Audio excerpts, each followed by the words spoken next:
왜 이렇게 돈이 안 모이지? 통장을 확인하다 보면 이런 생각이 드실 텐데요. 하고 싶은 거, 먹고 싶은 걸 참아가며 저축해도 카드 값이 빠지고 나면 그야말로 통장이 됩니다. 그래서 이런 결론을 내리죠. 내가 가난한 이유는 월급이 적기 때문이야. 하지만 진실은 다릅니다. 내 소비 패턴, 지출 내역을 확인해 보시면요, 내가 가난한 이유는 돈을 쓸 만큼 쓰고 있기 때문이라는 걸 알게 되실 겁니다.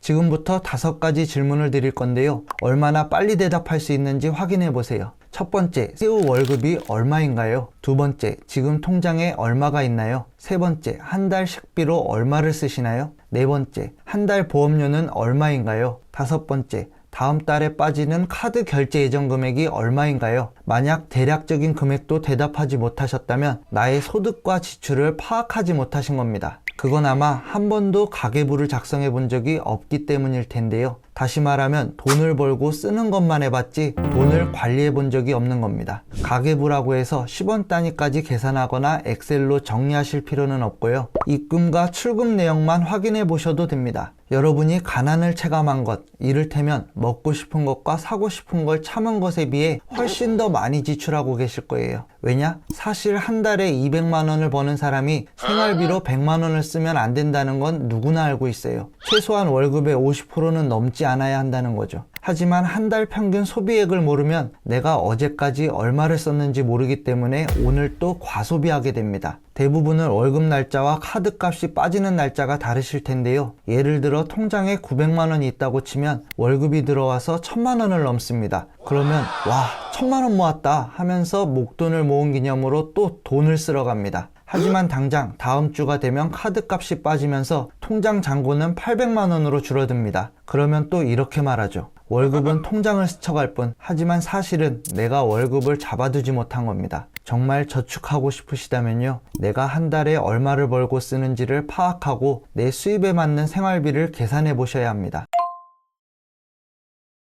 우리는 할부와 대출에 익숙합니다. 핸드폰, TV, 자동차, 집 등이 그렇죠. 사실 이것만으로도 몇 개월에서 몇십 년씩 고정 비용이 생깁니다. 그런데 신용카드를 자주 쓰면 어떻게 될까요? 내 월급은 일정한데 할부를 내면 낼수록, 대출을 쓰면 쓸수록 다달이 빠져나가는 금액이 커지게 됩니다. A라는 사람의 월급이 200만 원이라고 쳤을 때 월세, 식비, 적금 등 고정 비용을 모두 제외하고 생활비를 70만 원 쓴다고 가정해 봅시다. 하루는 아이패드가 너무 갖고 싶어서 100만 원짜리 아이패드를 10개월 할부로 샀습니다. 보통 저축을 못하는 분들은 이렇게 생각하시더라고요. 10만 원에 샀네. 하지만 실제로는 무이자도 아니니까 100만 원보다 비싸게 샀죠. 그런데 다음 달이 되면요, 100%의 확률로 또 갖고 싶은 물건이 생깁니다. 이번에는 50만 원짜리 가방을 5개월 할부로 샀다고 쳐요. 그럼 이 사람은 벌써 매달 20만 원을 빚지게 됩니다. 원래는 매달 생활비로 70만 원을 쓸 수 있었는데 이제는 50만 원밖에 못 쓰게 된 거죠. 쉽게 말해 할부로 가난을 산 겁니다. 돈 관리에 취약한 사람은요, 애초에 신용카드를 쓰지 않는 게 좋습니다. 초반에는 체크카드만 쓰시면서 내 평균 소비액을 정확히 파악하시고요,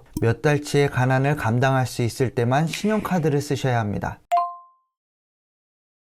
내가 이 정도도 못 사? 이러려고 돈 벌지. 물론 맞는 말입니다. 적절한 보상이 따라줘야 일할 의욕도 생기고 보람도 느끼는데요. 문제는 하루에도 몇 번씩 이런 말을 하는 분들이 있다는 겁니다. 나는 아니라고 생각하시는 분들, 점심 식사 후 저가 커피와 브랜드 커피 중에서 고민하다가 내가 이 정도도 못 먹어? 하면서 스타벅스로 향한 적 없으세요? 월급날도 아닌데 지난달에 고생했으니까 하면서 명품을 질러본 적 없으세요? 홧김에 저지르는 크고 작은 지출을 합산해보면요, 내가 나에게 주는 보상이 한 달 월급보다 클 수도 있습니다. 6,000원짜리 커피를 주 5일 마시면 한 달이면 12만 원이라는 돈이 되거든요. 생각보다 많죠? 진정한 보상이란 대가와 동급이어야 한다는 걸 꼭 기억하셔야 합니다. 하루 10만원 일당을 뛴 사람이 고생했다면서 10만원짜리 밥을 사 먹으면 남는 게 없잖아요. 돈을 모으고 싶다면 한 달 생활비를 정확히 파악하시고요, 스스로에게 줄 수 있는 보상의 범위를 정하시는 게 좋습니다.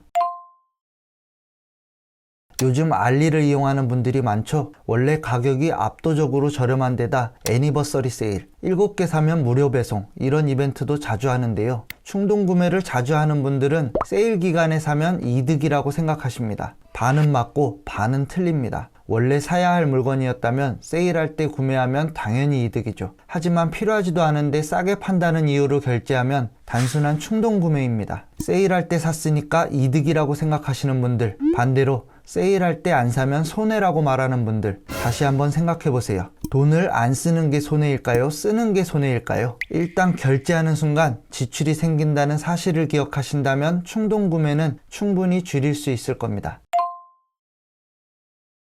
이거 하나만큼은 비싼 걸로 하려고 이런 말을 자주 하시는 분들, 절대 하나에서 끝나지 않습니다. 먹는 것만큼은, 피부에 닿는 건 좋은 걸로 해야지, 가전제품은 오래 쓰니까 비싼 걸로 해야지. 따지고 보면 무엇 하나 포기하는 게 없는데요. 그러다 보면 어느 순간 돈을 어디다 썼는지 모르겠다 라는 말이 나옵니다. 지출할 때 우선순위가 없으면 순간순간의 충동에 흔들릴 수밖에 없습니다. 먹는 것, 입는 것, 당연히 다 좋은 걸로 하고 싶거든요. 소비에서 우선순위라는 개념을 이해하시려면요, 여행을 생각해 보시면 됩니다. 여행을 가기 전에는 어느 정도 예산을 생각하고 움직이시잖아요. 환전은 몇백만 원을 하겠다, 숙소는 20만 원을 넘지 않겠다 등 대략적인 예산을 세우실 텐데요. 여행지에 가면 하고 싶은 것들이 생깁니다. 하지만 예산은 한정돼 있으니까 료칸을 포기하고 땅바닥에서 자더라도 가이세키는 먹겠다 라는 우선순위가 생기게 되죠. 바로 그겁니다. 일상을 그렇게 사시면 지출을 줄일 수 있습니다. 한정된 생활비 안에서 식비, 문화생활비, 자기계발비 등의 우선순위를 매겨보세요. 이렇게만 하시면 돈을 어디에 썼는지 확실하게 알게 되실 겁니다.